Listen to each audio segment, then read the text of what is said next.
right, my friends, we are ready for some headlines. The first headline, this is actually a fake news headline. I was disappointed to find out. I had originally seen this headline and I was like, oh yeah, this is great. The headline said that Joe Rogan was suing MSNBC for the following reasons. Let me bring this up and read it to you directly. It says, breaking, Joe Rogan is suing MSNBC for $30 million for editing, splicing a video to make it sound like he was pro-Kamala Harris when he was actually criticizing her. Sue them into the Stone Age. This was a report on X. When I first read that, I thought, this is what I've been talking about. This killer instinct that the left has to just go for it, to win at all costs. The right doesn't have that. Even though we have the opportunity to, for example, sue MSNBC if they deliberately misrepresent our words. However, I am disappointed to tell you that even though this went wildly viral on X, I think it was seen by almost 7 million people, it is not true. It's not true. Wah, wah. Not true. Joe Rogan should actually sue MSNBC if they did this, but I don't know if they even did this. It is just plain old fake news. That's the first headline. The second headline, the Biden-Harris administration released at least 99 illegal aliens into the United States, in our neighborhoods, our cities, our states, who are on the terrorist watch list. This is reported by theblaze.com. The House Judiciary Committee published a report Monday that stated that Border Patrol agents stationed at the southern border encountered 250 illegal aliens on the terrorist watch list between fiscal years 2021 and 2023. According to the committee, the DHS recently told Congress that it had released at least 99 individuals on the terrorist watch list into the U.S. Well, doesn't that make you feel safe? Don't you just wonder when you hear a report like this where these people are right now? Where these terrorists are right now? Are they hiding out somewhere? Or did they get an apartment? Are they in a hotel? Are they traveling on our airplanes? What are they doing? Are they waiting for the word to stage an attack against us? Why haven't we faced a terror attack? Are they all just quietly waiting for the moment? Do we have eyes on them? Does the Border Patrol know where they went? Does the FBI know where they are? Or is the FBI too busy labeling people that are traditionally Catholic as domestic terrorists? Because you got to wonder if this many people, at least 99, and that's just the ones that Border Patrol knows of. This doesn't count, I suppose, the people who crossed the border on the terrorist watch list and weren't apprehended by Border Patrol or ICE. Where are they? And what are they doing? And wouldn't you love if Kamala Harris was asked this question? Since she is the border czar, she is presiding over the border, this is her responsibility. If there ends up being a debate between Donald Trump and Kamala Harris, Donald Trump should ask her that very question.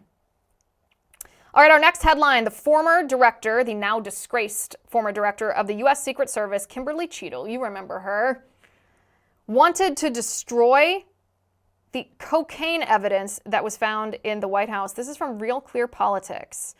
Former Secret Service Director Kimberly Cheadle and others in top agency leadership positions wanted to destroy the cocaine discovered in the White House last summer. But the Secret Service, Forensics Services Division, and the Uniform Division stood firm and rejected the push to dispose of the evidence. We know who left the cocaine in the White House. This didn't require an expensive taxpayer-funded investigation. All it required was to call up Hunter Biden. He's probably sitting right nearby anyway. That's all it required. Just find Hunter Biden. There you have your answer. You knew that. I knew that. The mainstream media told us, don't believe your lying eyes. That's the definition of gaslighting, by the way. Gaslighting means trying to tell someone that they're crazy for what they say, what they believe, or what they see. That is exactly what the mainstream media and the left did. They told us, well, that's really unfair. That's not obvious. Everyone's innocent until they're proven guilty. Yeah, it was Hunter Biden's cocaine. I can tell you that. Kimberly Cheadle wanted to destroy the cocaine instead of investigating it. Well, this kind of gives us a little more idea about why exactly the Secret Service is in such shambles that they failed at their one job to protect the President of the United States from assassination. I don't think that merely losing her job, now being the former director of the Secret Service, is enough. I think this woman deserves to go to jail. The next headline today is 89-year-old pro-life activist speaks out ahead of a high-stakes trial. You guys remember this story. there is a law on the books called the FACE Act. And this law is, I would argue, wildly unconstitutional as it restricts the free speech of Americans who oppose abortion.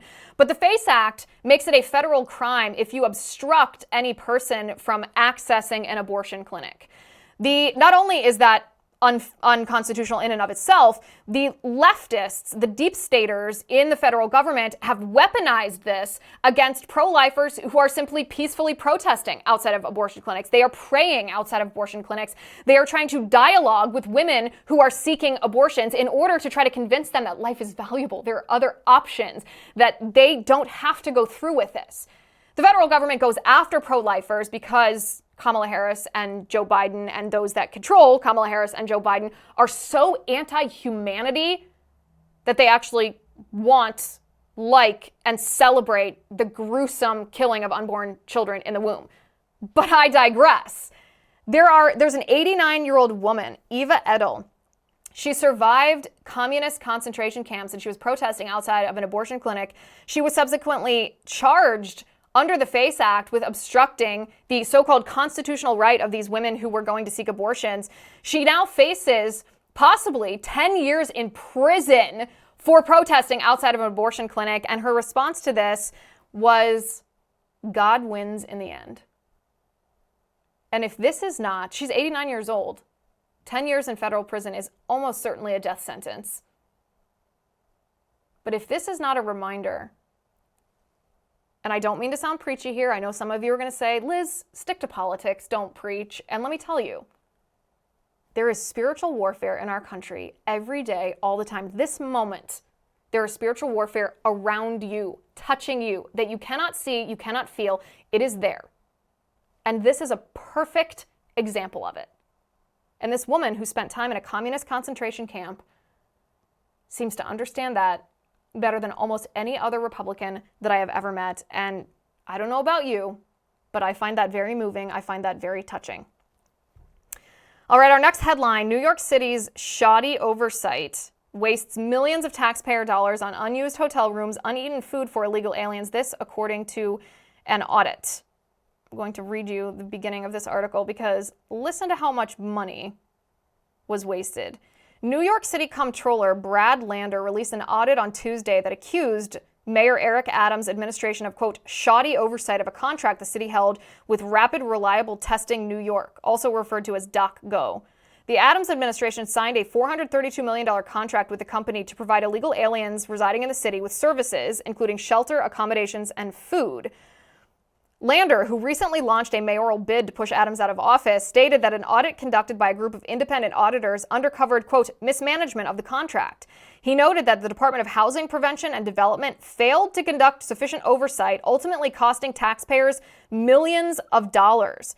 This is what Lander's office reported. A detailed review of invoices presented for the first 2 months of the contract found that nearly 80% of payments, $11 million out of $13.8 million paid, were unsupported and should be recouped.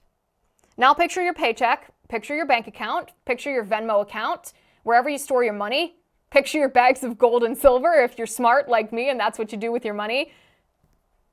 And now think of the government, Eric Adams, dipping his hand into your money, picking it up, giving it to his friends in some shoddy contract that was unsupported. They didn't do the work. It was a terrible premise to begin with, giving illegal aliens free hotel rooms and free food, but they didn't even do that.